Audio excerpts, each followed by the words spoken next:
Wisconsin is as good as it gets if you are like me and you love the college sports. This is the Jump Around with Jim Rutledge and Pablo Iglesias, streaming live on the ESPN Madison YouTube channel. Dancing down the sidelines. Can they catch him? No! The Badgers answer instantly. There will be no undefeated champion on Wisconsin with an unbelievable stretch drive to the championship game. Gordon again! Inside the 5, touchdown! What a performance by Melvin Gordon! Chucky Hepburn, Big Ten on the line! Yes! Legacy cemented! The 2021 Badgers will go down in history as the first ever at Wisconsin to win a national championship. That is the best college sports town in America.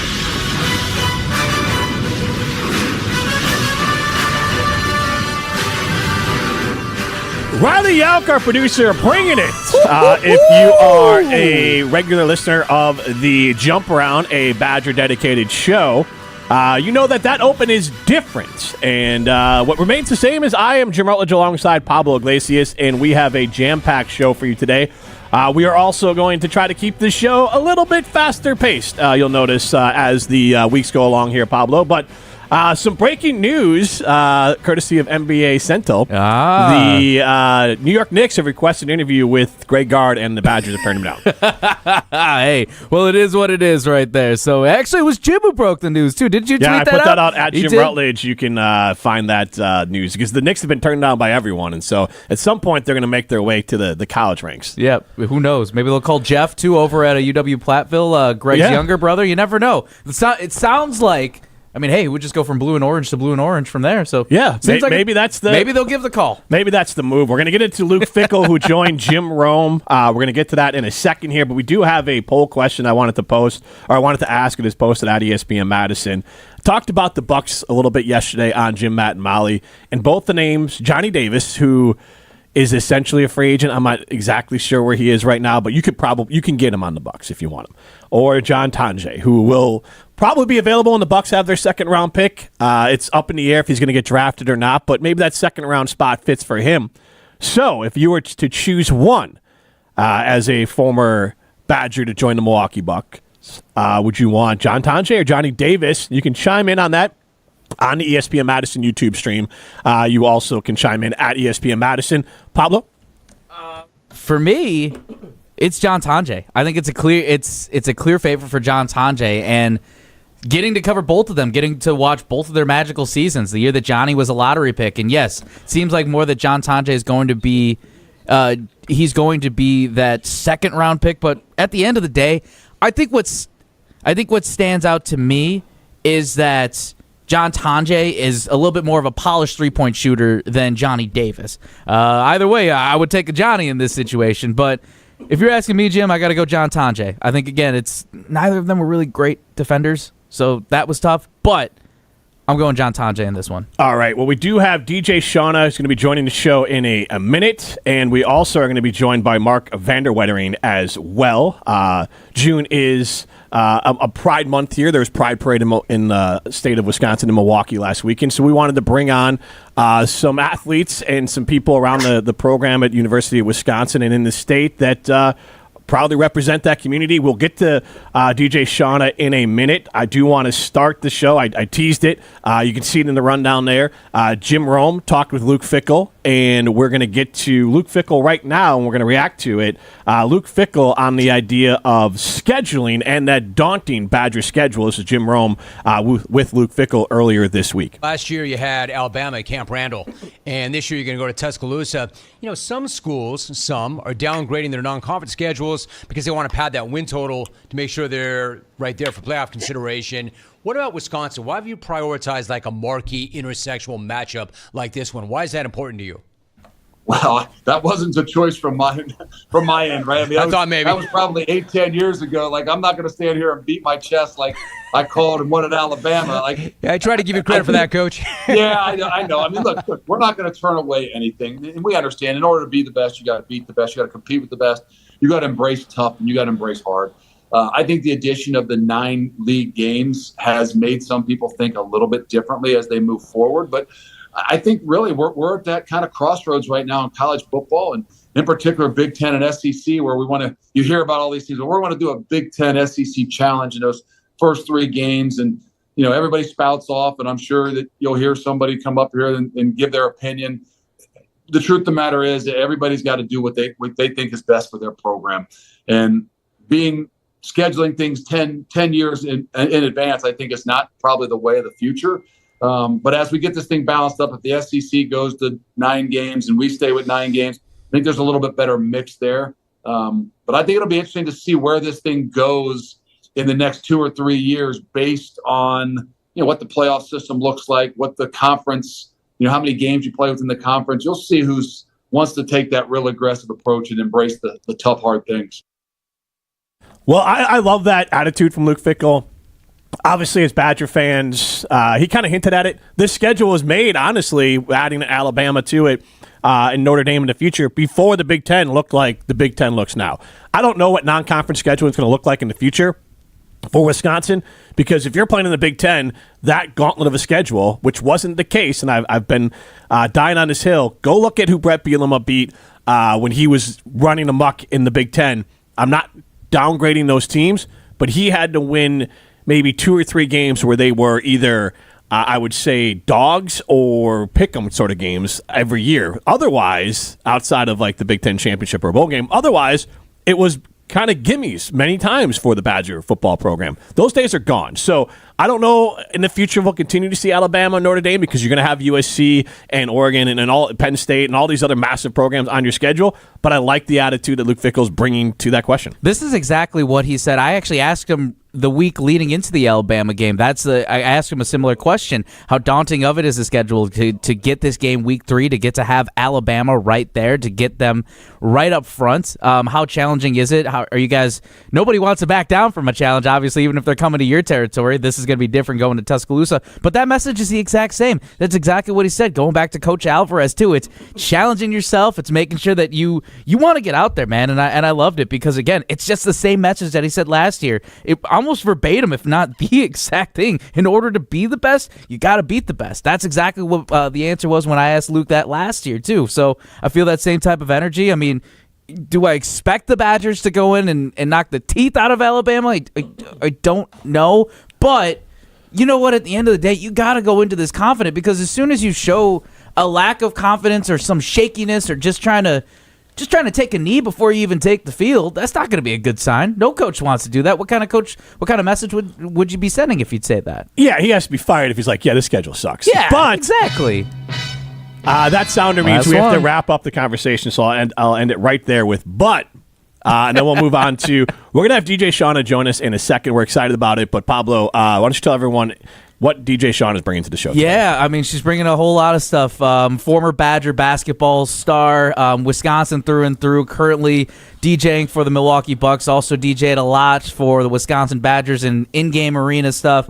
Also did a little bit of the NBA bubble DJ back in 2020 during that. But also, as Jim mentioned, too, earlier at the start of our show, in part of celebrating Pride Month, too, DJ Shawna was also DJing in Milwaukee for Pride Fest over the weekend. Just a huge advocate and everything, and a big voice for the LGBTQIA community. And I mean, just the best person you could ever have out here too. So I'm really excited that we get to have her this week. And yeah, man, I know she's on deck. So and I know she's listening too. So hopefully we're gassing her up and hyping her up, because usually she does the other way around. Yeah, well deserved. We'll get to her. I want to tell you about Steinhoffels. We'll get you gassed up about Steinhoffels, and then we'll get to DJ Shawna. Nothing beats a great night's sleep on a Beauty Rest from Steinhoffels. Right now, you'll get a free foundation when you buy a Beauty Rest Black or world-class mattress. Queen mattresses start at just $30 per month when you use the Steinhoffels 60-month financing, and with Steinhoffels 110% price guarantee, 120-night sleep guarantee, and free delivery, you can't make a mistake. Don't overpay for a good night's sleep. Shop Steinhoffels in-store or online. DJ Shawna joining us next. Steinhaffel's Buy More, Save More sale is happening now. Take 10% off store-wide, then take an extra $100 off every $9.99 you spend. And use Steinhaffel's 18-month 0% financing to make your new room more affordable. Plus, this weekend only, take an extra 5, 10, or 15% off our already low clearance center prices. Steinhaffel's is Wisconsin's furniture and mattress leader. Shop in-store or online at steinhaffels.com.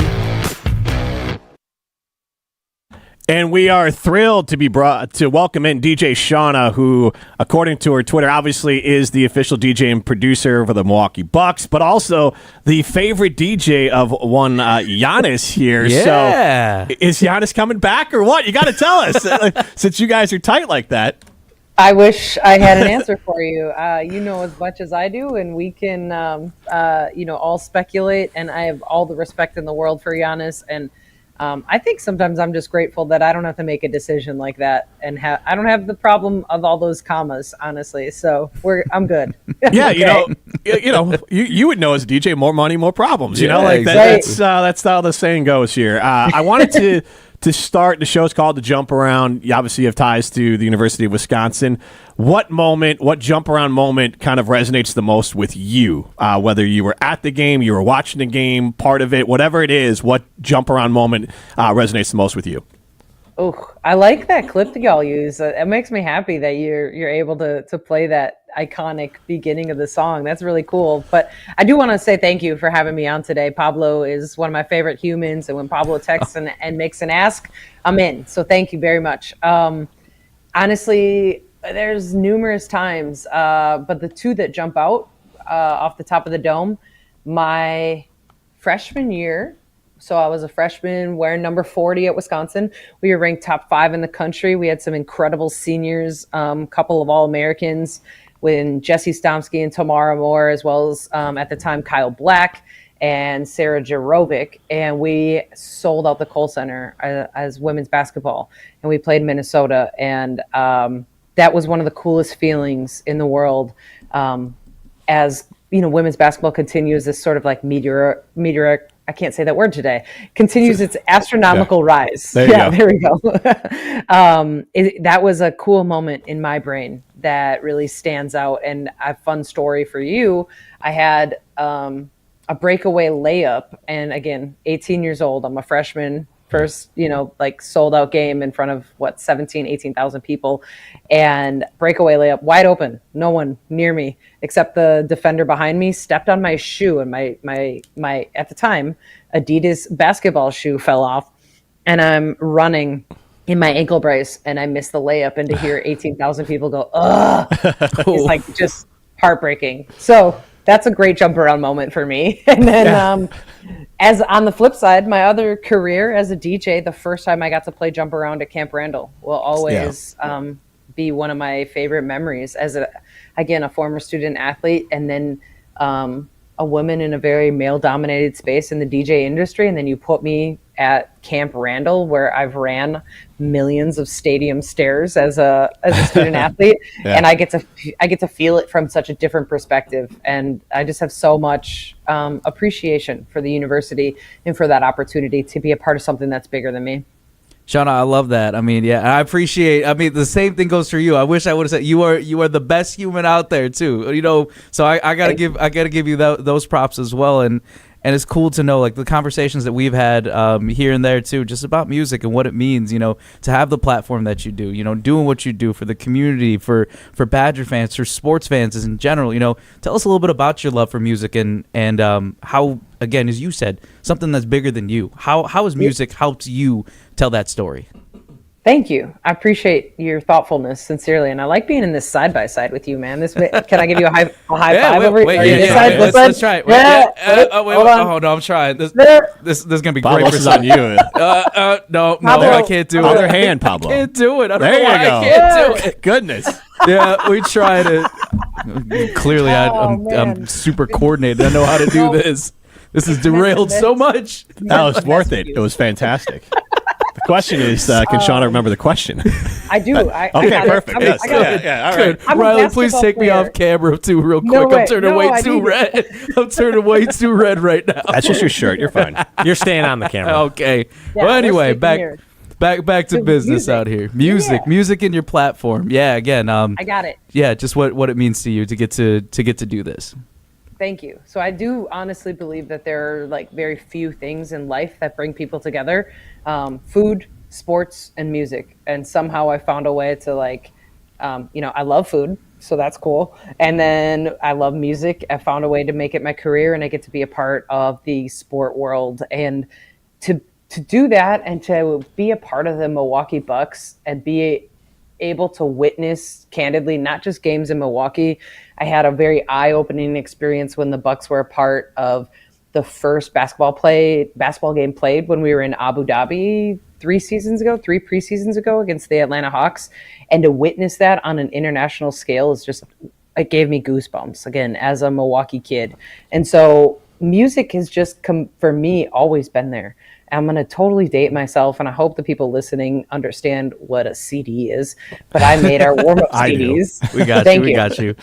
But when we were at Wisconsin, again, I played a role in the team, and I knew what my role was. I wasn't a starter, and as a freshman on the top 5 team in the country, I was getting, if I was lucky, 7 to 11, 12 minutes, but I was making some banger warm-up CDs. And so it's interesting on how all of these sort of process just kind of played out in my brain, and learning all of my teammates' favorite songs, and that they didn't actually know the lyrics to, but still would sing along. And it's one of my favorite things that I have like all these like kind of core memories to. And so to be able to do that as now a profession, to be a part of Wisconsin Women's Final Four, I get to DJ for Team USA Women's Soccer, obviously the Milwaukee Bucks, I DJ'd the Ryder Cup.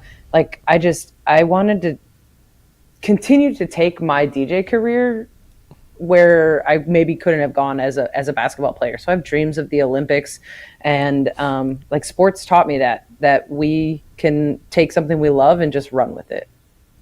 I love that answer, and I think it's a good message for everyone out there listening as well. And speaking of those things, I want to get back to the DJ here, but you have a book as well, The Adventures of Bob. Book. Yeah, I have an 8-year-old and a 12-year-old daughter, so I'm gonna go pick this up for them. But it's about the adventures of Bob in downtown Milwaukee. I'll let you tell more of the story, but tell people about it, because I love the fact that you're branching out. That it's, I mean, obviously an athlete, then you have the DJ side of things, and then you're writing a children's book, which is remarkable.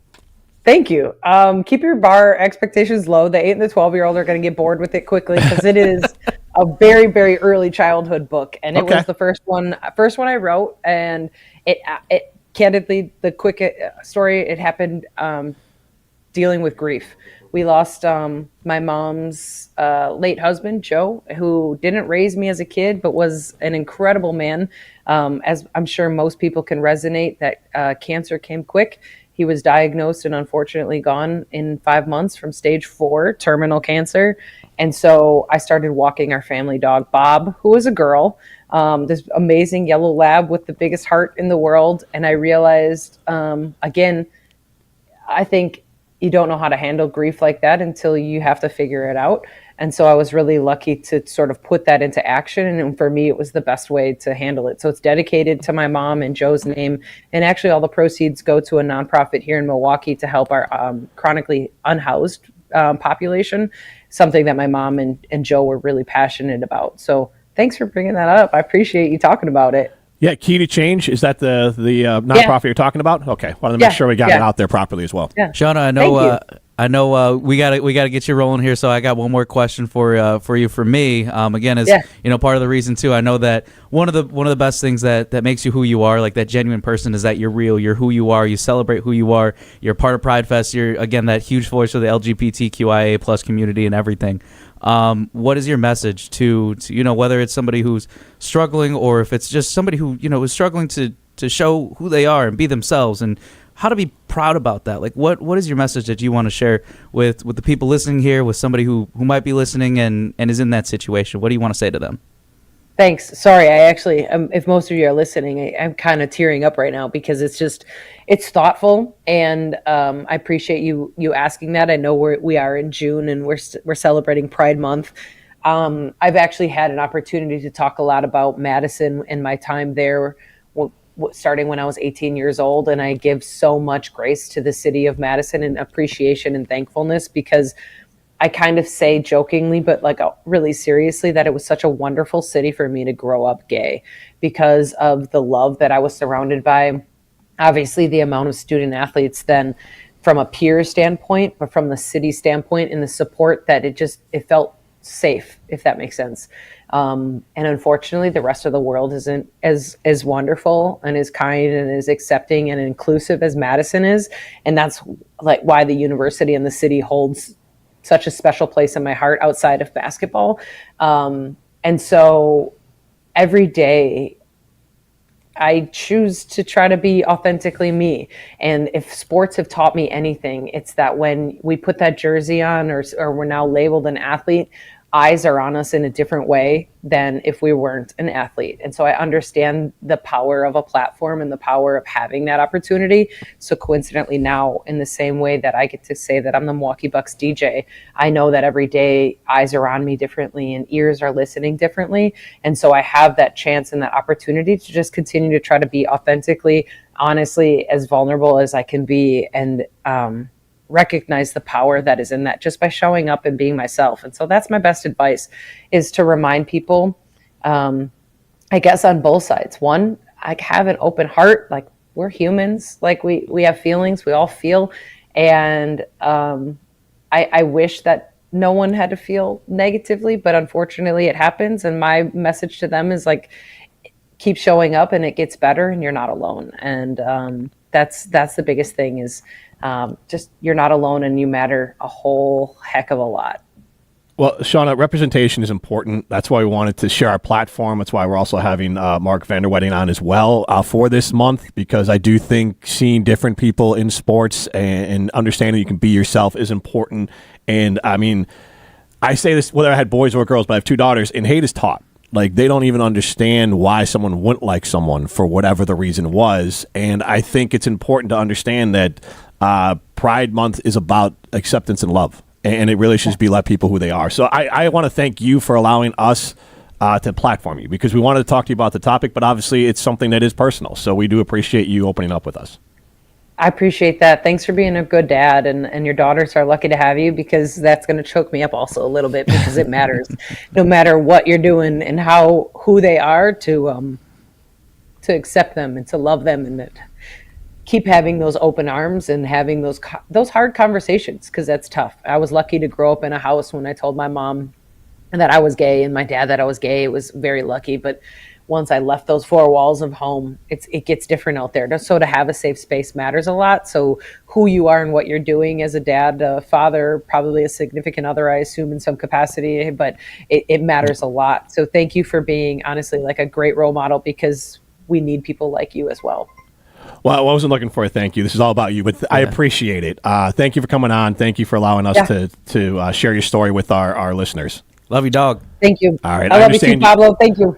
You're very busy, so get on and enjoy the rest of your day. You got a lot more important I got to go to field day. I got to go to field day. Awesome. I got tiny roommates. They need me. All right. Well, enjoy yourself. That's Thanks, DJ everybody. Shawna, obviously DJ for the Milwaukee Bucks, former Wisconsin Badger basketball player, and part of our efforts here on the Jump Around to promote Pride Month here, which is June. It is also Men's Health Month, and if we had more time, I would have allowed her to talk a little bit about more about her stepfather, who obviously dying of cancer. Men's health is also important. We will talk with Marc about that, as well as Pride Month, and we're going to continue to effort guests to showcase both of those stories throughout.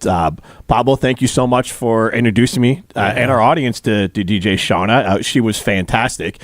We do have Marc VandeWettering joining us in a little bit, so we have a couple minutes here. I want to transition back because we did mess with the schedule a tad. So if you see on the left-hand side there, we did want to shorten up our Luke Fickell conversation to allow our time with DJ Shawna, because she had a hard out. So what we're going to do now is we're going to get back to, and again, this is a Jump Around, our Badger dedicated show.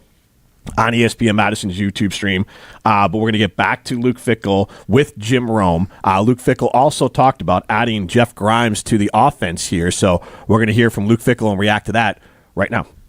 You've also got new coordinator in Jeff Grimes. He was a play caller last year at Kansas. What made you want to bring him in? And then what do you expect the offense, how do you expect it to evolve and expand with his scheme?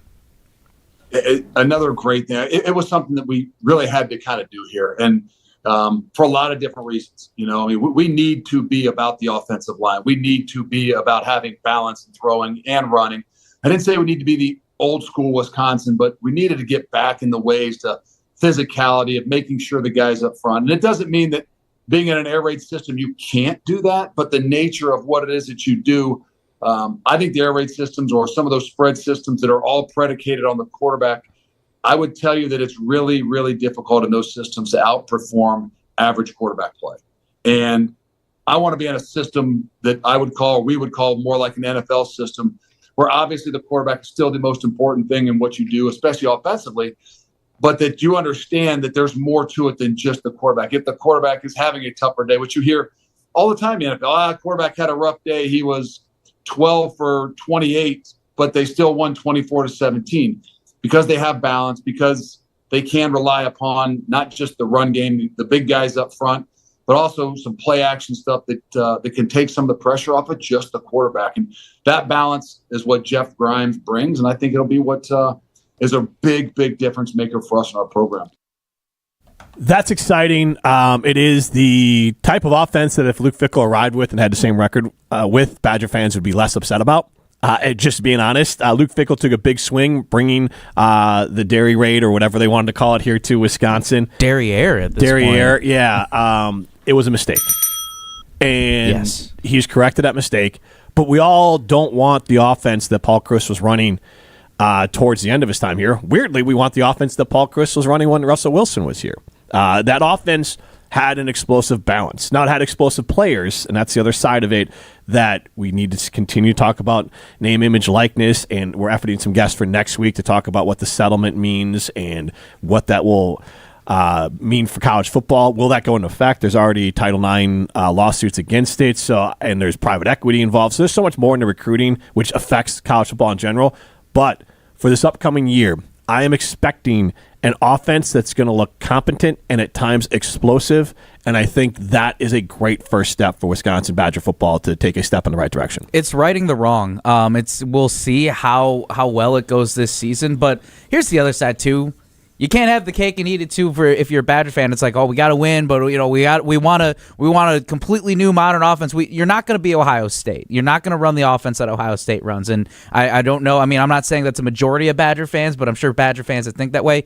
Listen, it's as Luke Fickell said, it's a modern day Wisconsin offense, and I think that is the smart thing to do. It's like, because again, the air raid can work, but you have to have every type of playmaker, even down to the offensive line, because I've said it before, the way that you recruit the offensive line has got to be a lot different. Guys that are got to be, no offense, a little bit more of like the leaner athletic cut. And Wisconsin, they've been known for the big boys. So you know what? Stick to what you know with recruiting, because it's like putting a right fielder as a catcher in baseball terms. Like, that's how I always viewed it under Phil Longo's system. And I'm not saying that Phil Longo's a bad coach. I'm not saying that he was a bad coordinator.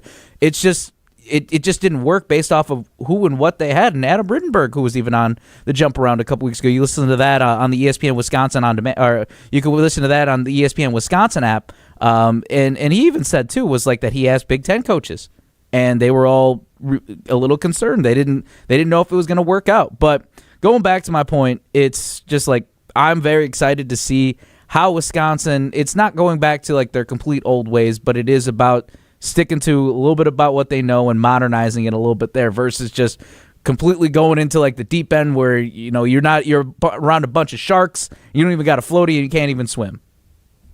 I love that. I love that analogy, Pablo. Let's hear one more clip before we get to Marc VandeWettering, Chief of Staff for men's basketball. And again, if you missed the show earlier, DJ Shawna joined the show, and you can watch those back on ESPN Madison's YouTube stream and stream it with the ESPN Wisconsin app. But Fickell talked about the quarterback for the Wisconsin Badgers, and I love that they have faith in Billy Edwards. I also like that they do have hopefully some talented backups back there in Danny O'Neal and in Carter Smith, but I think it is worth Daniel O'Neal transfer from San Diego State and Carter Smith, a incoming freshman who decommitted from Michigan and came here, 4-star guy, that because of the offense, he kind of hinted on it before, because of Jeff Grimes' offense, you're not dependent on the quarterback being great to have the offense be functional. And now I think Billy Edwards can come in and run this offense, but if they needed to, Danny O'Neal or Carter Smith. But let's hear Luke Fickell on Jim Rome, the last clip we'll play here, talking about Billy Edwards. Speaking of changes, what about that quarterback room? You've got Billy Edwards Jr., who comes in from Maryland, so he knows the conference. He knows what it takes to compete in the Big Ten. How do you feel about him and the quarterback room overall in June? Well, I feel great about Billy. I think Billy walking in here, playing in this league, but also being through what he has been through. He's a leader since day he walked in the door. And the last 2 years we brought in quarterbacks kind of in thought to be the starter. But in some ways we, kind of said, hey, as you come in, you got to earn this. You got to beat everybody else out. This year walking in the door was like, hey, Billy, you're our guy. If you're coming here, you're the guy. You got to start your leadership right now. You got to embrace everybody. They got to follow you. And he's done a phenomenal job of that. And then building some guys behind it, because if you look at us the last 2 years, unfortunately, our starting quarterback has missed the majority of the season. Year one with Tanner, he missed 6 games. Last year, we lost our quarterback in game 3 in the first quarter.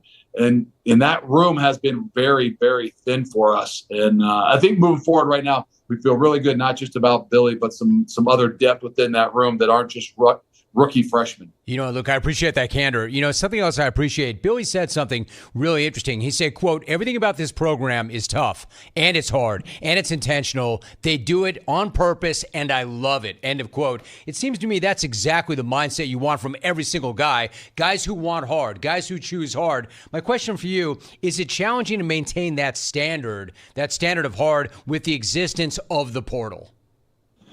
No, that's a question that everybody asks, and it's a good question. I think more than you or just anybody in general that's not in it on a daily basis. I don't believe it is, right? If you build a relationship and guys understand you're honest with them, and when they come here, like Billy, the first thing I did when Billy walks in the door was kind of throw that schedule down in front of him and said, you got to embrace tough. You got to embrace hard. That's who we are. That's what we want. We recognize where we are and where we got to go. And so being honest, I think, is a really big thing within our program. But I don't feel like guys are different, man. I know there's more options for these guys out there in the transfer portal world. If things don't go right, guys will leave. But I don't think it's because of not being coached hard or things like that.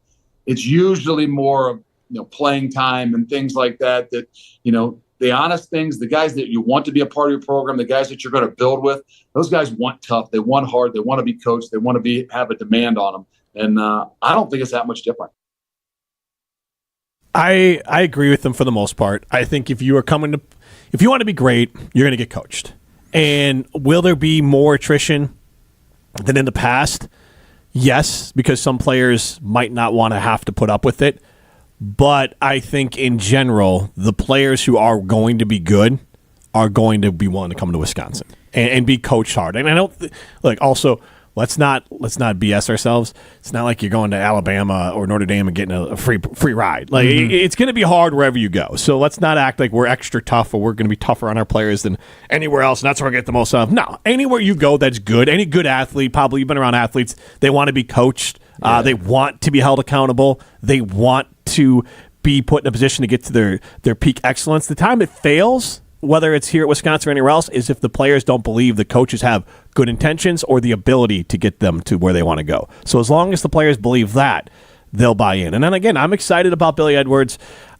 He's not winning a Heisman. He's not going to be all Big Ten, but I think he can be, even if he is what Tanner Mordecai was at his best when he was healthy, if he's that for an entire season for Badger football, that's going to line them up for 7 wins, and maybe they steal a surprise victory somewhere. This feels like, too, that Luke Fickell, I think he's worked through some frustrations over the first 2 seasons, whereas here, not saying that he wasn't enthusiastic the first 2 years, but it's more of he even said it, too, where the message that he gave to Billy Edwards is you got to come in here and you got to be the leader, you got to get these guys on board. I think now it's especially year 3. Year 3 is it always just feels like a turning point for everybody, in whatever capacity, like even outside of sports, whatever it is. You're doing the third year, you kind of feel like that's where you start to get your mix into it. And now Luke Fickell, like, I mean, he's been a head coach for a minute, but here at Wisconsin, it's like the same thing as the message for him. He's got to be excited about these guys. He's got to speak confidently and make sure that these guys, everybody's on the same page. And I'm not saying that he hasn't done that the first 2 seasons, but it really just feels like that vindication that, you know what, he's like, we are getting back to like what the Wisconsin way was, but we're going to modernize it. Like, I feel a lot of excitement there. Good place to end it. We are excited to be joined by Marc VandeWettering. We're going to get to him in a minute, but nothing beats a great night's sleep on a Beauty Rest from Steinhafels. Right now, you'll get a free foundation when you buy a Beauty Rest Black or World Class mattress. Queen mattresses start at just $30 per month when you use Steinhafels 60-month financing. And with Steinhafels 110% price guarantee, 120-night sleep guarantee, and free delivery, you can't make a mistake. Don't overpay for a good night's sleep. Shop Steinhafels in-store or online. Marc VandeWettering will be joining the show next. Steinhafels Buy More, Save More sale is happening now. Take 10% off store-wide, then take an extra $100 off every $9.99 you spend. And use Steinhafels 18-month 0% financing to make your new room more affordable. Plus, this weekend only, take an extra 5, 10, or 15% off our already low clearance center prices. Steinhafels is Wisconsin's furniture and mattress leader. Shop in-store or online at steinhafels.com. We are now joined on the phone. We tried to get him on video, but it just didn't work out. It's been a curse to get Marc on video, but we'll be able to have him on the phone, so we're excited for that. Marc VandeWettering is joining the show right now, and he is Chief of Staff for Men's Basketball Operations at the University of Wisconsin. And, Marc, I got a couple quick hitters for you before we get into it. One, did the Knicks contact you about their head coaching job? Have you been contacted yet? Or I have, and it was denied by the university, so I wasn't able to talk to them. That's too bad. And then you unknowingly have a little bit of a connection here to ESPN Madison because Kat Vosters and Jeremy Wazzato both were ESPN Madison interns before they went to go work at the university. And I believe you took over Kat's job. Is that correct? That's right. Yeah. So 8 years ago, after she got out of it, I came in backfield for her. So yeah, it's these circles run tight here in the basketball program for sure. Absolutely. And I want to get into a lot of different topics here, but you know what? I think a lot of fans, no matter how much of a diehard Badger basketball fan you are, might be a little bit unaware of what a chief of staff does for the Badger basketball program. So why don't you give a little glimpse into your, overall job description so fans kind of get a better feel for how important you are to the program? Yeah. So, on a day-to-day basis, it's really running the back of house for the program. Everything, obviously that's changed a lot over the last handful of years. So a big focus of mine now is roster construction and NIL, rev share, all those different pieces that go into that in this new world. And then, also doing a lot of the operations things still. So building out our non-conference schedule. So contracting those games, who we're going to play, when we're going to play them, the games we have at home versus the ones we've got on the road and tournaments we're in, all that kind of stuff. And that carries into then, the travel operations and just the team, kind of day-to-day organization of the whole entire program. So a lot of that's funneled through me. I let the coaches coach on the court, and that's kind of the break I get when they're out there and doing their thing. And but it's been an incredibly rewarding experience. And obviously now in this new world, the roster construction, the role just keeps changing. So you just got to kind of roll with it, each season as it comes at you. Marc, you mentioned too part of your responsibilities being the non-con schedule, or you schedule the non-con games too. Two big ones: one, that exhibition against Oklahoma at the Fiserv, and then the matchup at BYU out in Salt Lake. Just walk us through that process. One, it's like getting that matchup on the calendar, and two, just also getting to work with. I mean, it's gonna be sweet to see Wisconsin on 2 NBA courts this year too. So walk us through that process, and how excited you are too to from where you started in that process to where it's at, getting to that finish line and scheduling those games. Yeah, I mean, both of them, I'm really excited about both of them, to be honest. Obviously with the Oklahoma game, being kind of the first chance for fans to see this year's team, and compete against somebody else, and to be able to do it in a great venue like Fiserv. Got approached about doing a game for a couple different schools, and ended up, would you want to host something closer to your house? And I said, well, that'd be, obviously, that'd be fantastic. So Oklahoma was open to it, so we're really excited about that opportunity, kind of give the fans in the Milwaukee area a little chance to see get that first glimpse at this year's team, and obviously you run out there first time and see what we got, and then go for good from there. But obviously then that BYU game, that one came together actually while we were out in Denver. Had a meeting at the hotel while we were there, and obviously at that time didn't know that we were going to play a NCAA Tournament Classic game against them that weekend, but was approached and they had been looking for an opponent to play. The dates lined up as we were looking for a game to play on our way out to San Diego for our holiday tournament. So everything just kind of the stars aligned, and then obviously you play a classic game like that, and the rematch was enticing for many reasons. So we want to get another crack at it and see if we can have better results this time around. But it's been really having those games come together is the fruit of a lot of different people's labor. But it's fun to see that come together and have the fans be excited about it. We want to challenge ourselves in the non-conference and get ourselves ready for Big Ten play and the gauntlet that's going to be. So playing a team like BYU and where they're expected to be, we're going to treat that as if it's a true road game because not far from Provo. So it'll be a virtual road game for us. So, it's going to be an awesome start to our season there, and obviously build us and prepare us for what's coming in the Big Ten.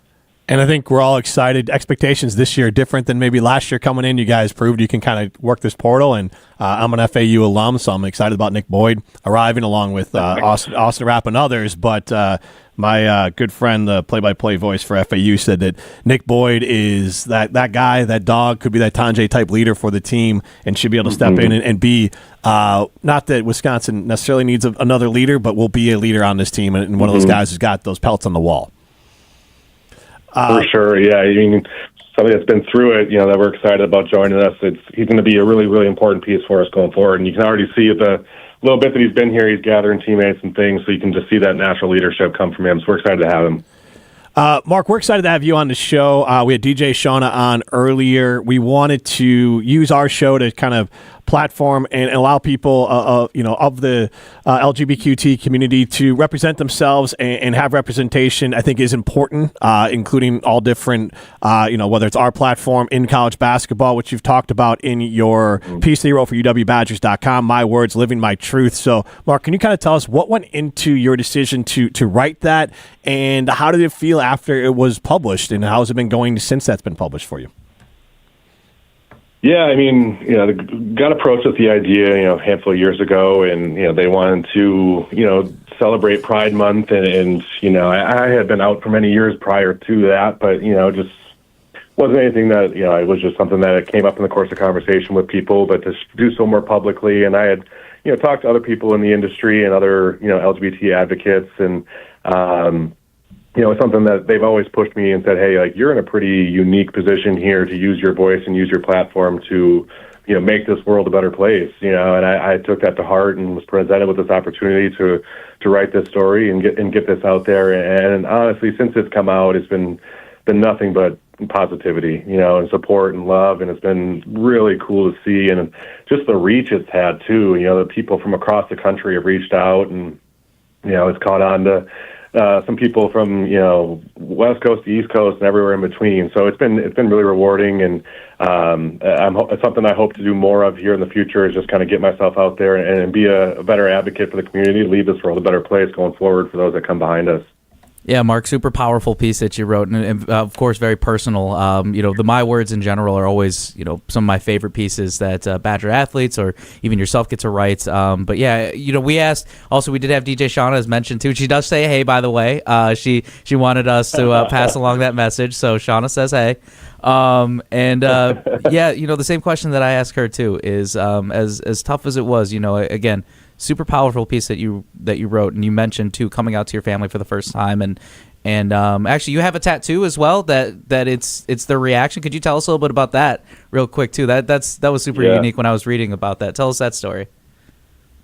Yeah, so it had been something that I had drawn up kind of shortly after I had come out to them, because the response that I got from them is really what got me through the rest of the conversations, knowing that I had my family by my side, because I have heard, and I'm obviously super aware that a lot of people don't have that same experience that I did, and can lose family members along the way, and there's love and support. And I was one of the very fortunate ones that my family was right by my side from day one. So that was a huge moment for me in my life, and drew up this tattoo, and I got the equality symbol, but inside the symbol is the sound waves of my family saying I love you.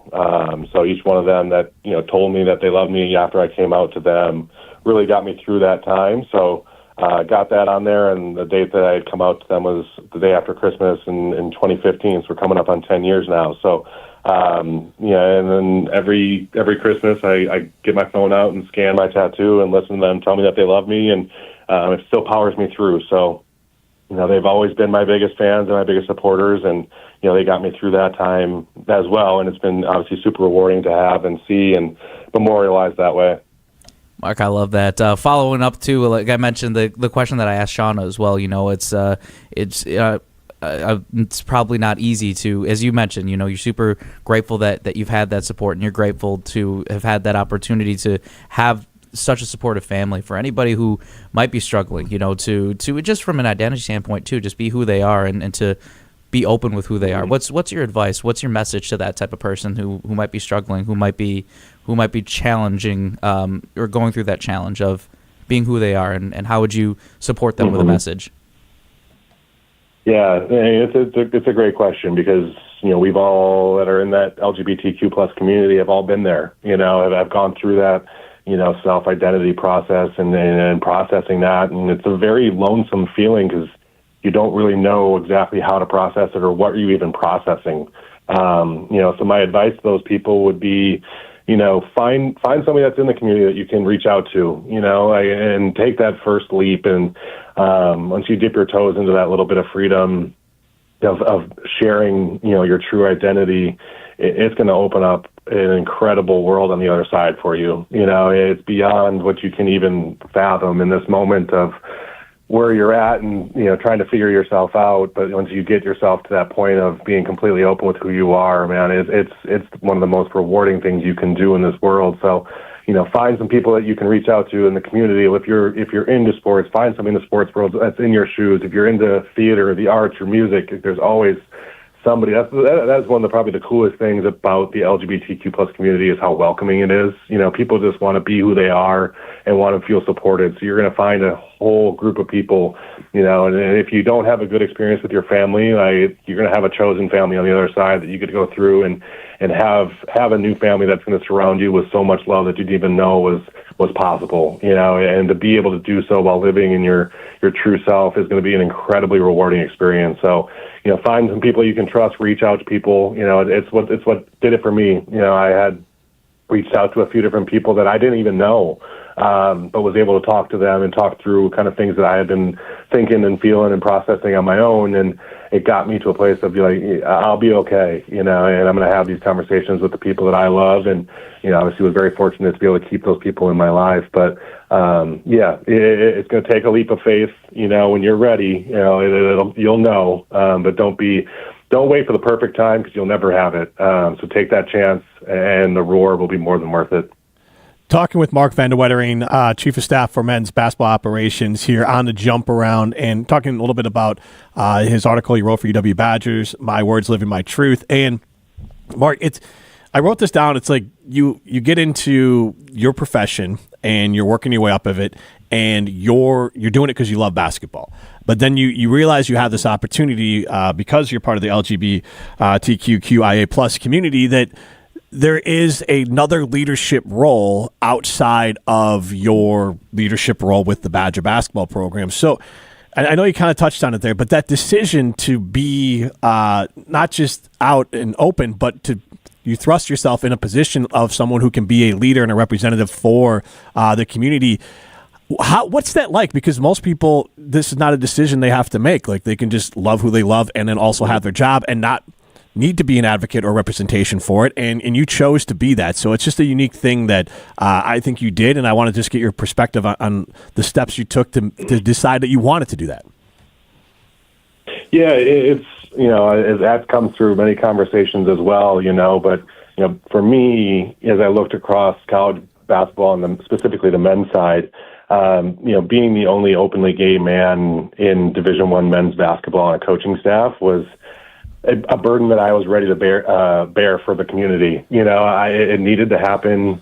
Somebody needed to do that because there are, people that, may be closeted or maybe processing things on their own that needed somebody to look up to and somebody to contact and somebody to be a resource for, and I took it upon myself and I said, as like you said, there's obviously the leadership positions that you're in with your career and different things, but I knew when I was going through my process, I was looking around, the basketball community, and I didn't see somebody at this level, which gave me pause on, should I really be the one to come out? Do I really want to be that person? And, like I said before, just getting on the other side of that and opening through that door and sharing your truth, it has been incredibly rewarding. And, now I've been, like I said, you bear it, for the community, but it's an honor to do so because there's a lot of people that have come before me, in the professional ranks, Jason Collins and Carl Nassib and Billie Jean King. And there's just so many names and people that have been trailblazers in this space before. And,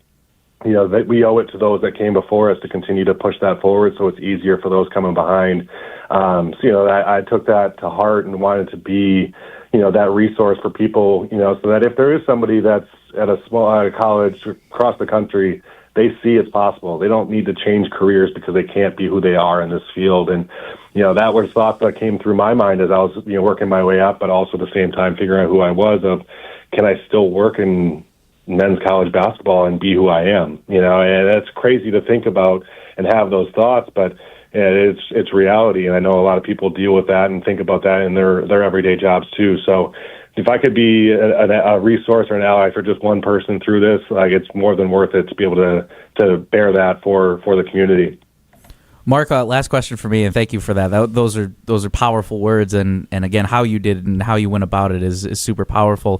To talk about allyship as well, you mentioned, following those who came before you too, and doing right for them, but even just the broader picture too of the other people that want to be allies, that want to support. How can people do this? How can other people support the community and help grow and help have conversations and keep pushing forward? Yeah, I think, allyship is a word that we hear a lot these days, but I think a lot of it is, just simply comes down to educating yourself, learning what the community is about. I think just be curious, be curious about the people that you don't know about that are different than you. I always go back to the great quote from the prophet Ted Lasso. Be curious, not judgmental. I literally wrote it down while you were talking. So yeah, be a goldfish. Yeah, yeah, exactly. It's such a powerful place to be in if you just approach people with a compassion and a curiousness to you that you want to learn about who they are and what makes them tick. I think that's the beautiful thing about the world and the community and the LGBTQ plus community is just people are just who they are and want to just be able to express themselves in that way. And it comes in many different ways, shapes, and forms. There's no cookie cutter approach, and what you see on some TV show or commercial is completely different than what you'll see down the street. It's just being open to everybody and educating yourself and having that lead to some pretty intentional conversations is what true allyship can be. Then you're going to show up into circles and be able to share your information with others and, the journey that you've been on and be like, hey, I used to be in your shoes and I went and learned A, B, and C to be able to help myself learn more about these people in this community. And doing so that, you develop yourself into a really strong ally. So, that comes, everybody thinks like, oh, I just need to show up at a pride parade. Well, that's great. I encourage you to do that as well. But I think the more powerful thing is to educate yourself, learn about the community, learn about people in your life, sit down with somebody, ask questions, and just be curious about who they are without having any judgment going into that conversation. Marc, I think that's a fantastic way to end it. But we also want to reiterate, we're very excited about the Badger basketball program. We love the direction it's going on. It sounds like you and the entire coaching staff are doing a fantastic job. And congratulations on a great season last year. And we're looking forward to another one. And then thank you for sharing your story with us. No, I appreciate you guys having me on and using your platform to spread allyship and being an advocate for the LGBTQ plus community within the sports world. We need more of that. So I appreciate you guys having me on. Happy to do it, Mark. Thank you. Insightful stuff. That's Marc VandeWettering, Chief of Staff for men's basketball. He's Pablo Iglesias. I am Jim Rutledge. This has been the Jump Around, a Badger-dedicated show. Again, all month we're going to try to feature guests that will either be a part of the LGBTQIA plus community for Pride Month or someone who can also talk about men's health. Could be a crossover as well, but we're going to continue working on that for the rest of the month here. This has been the Jump Around, a Badger-dedicated show.